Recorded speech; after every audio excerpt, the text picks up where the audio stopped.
If you're worried about money, it's probably because you're bad with money. And listen, I'm bad at most things. Dancing, sports, juggling. I know I kind of look like a guy who could probably juggle, but I'm really bad at it. And none of those things make me a bad person. If you're bad with money, you're not a bad person or a dumb person or a lazy person. You're just bad with money.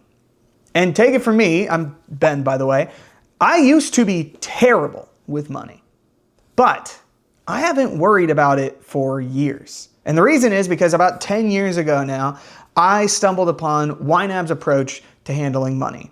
And it was so life-changing for me and my family that now I am a member of the YNAB team teaching other people about it. This is an approach that we have seen thousands of people use to get off the paycheck to paycheck cycle, get out of debt, have fewer arguments, sleep better at night, and do all kinds of things they never thought they could do because they were so worried about what they could afford. And that approach that has changed so many lives and mine is simply giving every dollar a job. If you're serious about getting good with money, if you want to never worry about money again, here's your next step after this video. Go to your bank account, open it up, and just look at the dollars you have in your checking and savings account and start giving those dollars specific jobs. Don't worry about your next paycheck. Don't worry about your end of year bonus. Let's just get good with this money. Because if you can learn to give every dollar a job, you are going to get so good with money that you never worry about it again. And listen, I know that that sounds overwhelming. So there are 5 questions you can use to navigate the process of giving every dollar a job that will set you up for success. So question 1, what does this money need to do before I get paid again? I know that's not mind-blowing, but we gotta do it. We gotta cover the electric bill and the groceries and all that. Before we get to the life-changing stuff, we need to make sure we're okay. So make sure that you've got money to pay for the things that you need to pay for before you get paid again. That was too many words. Next, we're gonna zoom out and look further because it's rarely that monthly stuff that trips us up. I've never personally been tripped up by my electric bill. What I have been tripped up by are months like the one where we found a bunch of water under our floors, so we had to replace all of our floors. And then while that repair was happening, our water heater leaked and just busted. All of this happening while we were taking our oldest son, Knox, to weekly orthotist appointments. My craniosynostosis parents know what I'm talking about. That stuff is not happening on like a regular monthly schedule, right? It just is happening throughout the year. So you need to make sure that you have money prepared for when that stuff happens. And again, I know that's not mind-blowing. Most people know that. Most people take their money and put a big chunk of it into something called savings. And that's great. But I think that's actually the wrong way to handle savings. Because I'll tell you, if we just had a big pile of money when all of that stuff happened to us, yeah, we would be in a much better place than we would be, don't get me wrong. But you know what we would still be? We'd still be worried. Because as all that money leaves, I would find myself asking, okay, do we have enough savings? Do we need more? Are we going to be able to afford if other things happen to us? Having a big pile of money creates this really fuzzy sense around what you can actually afford.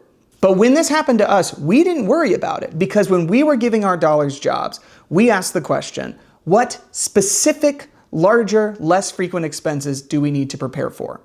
So we had money specifically set aside for home repairs. And when it came time to pay for that floor, we pulled it out of there.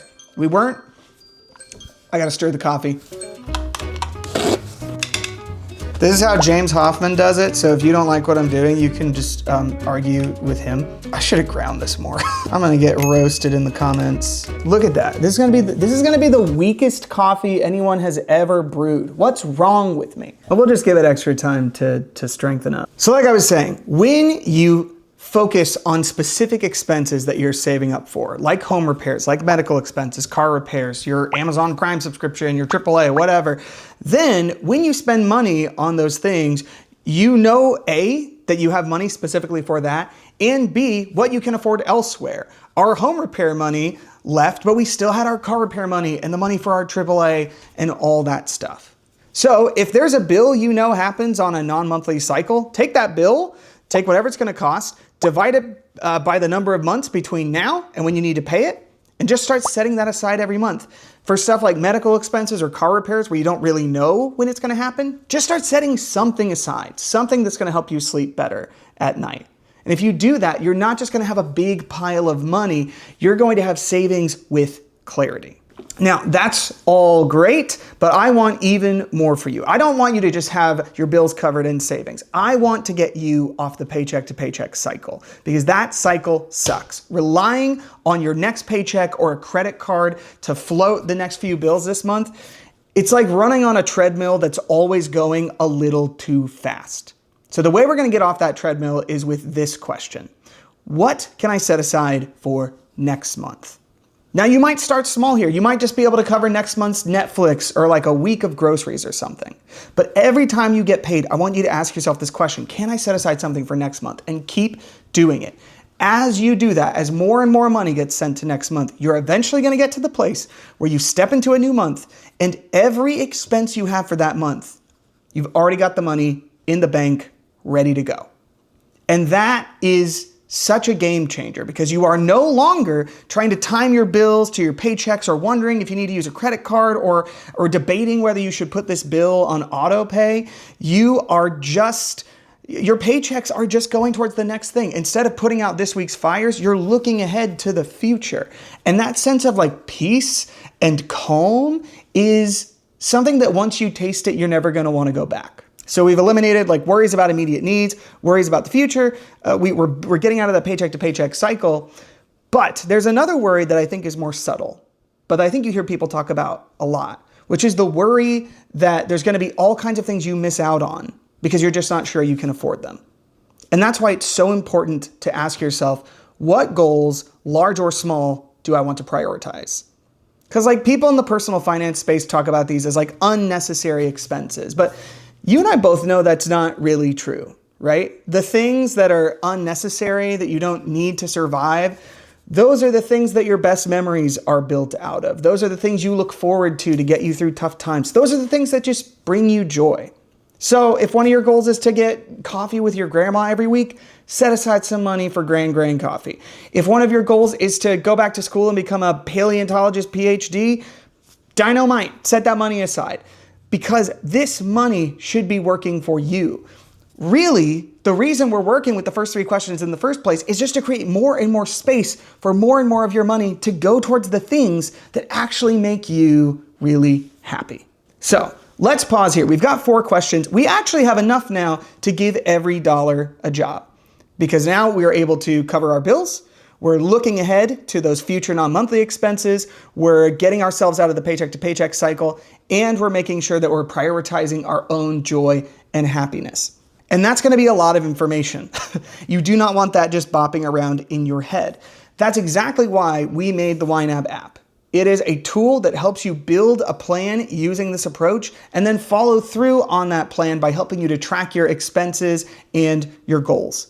The average YNABber saves $600 just in their first month and $6,000 in their first year. And more importantly, I can say from my own experience, using YNAB has made it so I just don't worry about money. So if that sounds good to you and you want to give it a try, you can try a 34-day free trial at this link right here. I think you'll be happy you did. Now, final question, and this one is a game changer. If you've tried to be good with money before and it hasn't worked, this is probably the piece you were missing. This is the piece that I was missing, because you're going to make a beautiful, wonderful plan where you give every dollar a job, and that plan is going to be wrong because you cannot predict the future. Example, this summer, we plan to go on a trip to Texas to see some of our best friends. Our kids are really good friends, so it was gonna be this whole exciting family trip. And the day we're supposed to get in the car and drive down, we get a text from them saying, we're all puking. So we were devastated, our kids were devastated, and after about 15 minutes of just feeling awful, Maddie and I looked at each other and we just said, why don't we just take a different trip? Now, the thing is our trip to Texas, we had all of our housing covered. What we had set aside wasn't quite enough to cover doing a bunch of fun stuff and housing. But we felt like this trip was really important. So we decided to move some money from our clothing fund and from our date night fund to help us be able to afford this new trip. And we took a trip down to Arkansas and had an amazing time. And because we had given every dollar a job, when we made a change like that, it didn't actually disrupt things all that much. The only thing that changed was those few categories we touched. Everything else, we knew exactly what we could afford. You can make changes without losing any clarity. And this is such an important skill. You need to check in with your plan regularly and ask yourself, are there any changes I want to make? And because you've given every dollar a job, you can make those changes without feeling worried or fuzzy or confused. And if it's not clear by this point, the thing that I really want for you is to not have to worry about money anymore, because it sucks. And I truly believe that if you adopt this approach, if you give every dollar a job using these questions, you are never going to worry about money again. And that is something I'm happy to drink to.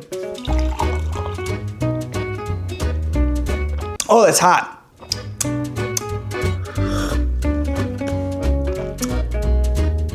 You know, I think I'm gonna use my fun money to go to the coffee shop instead.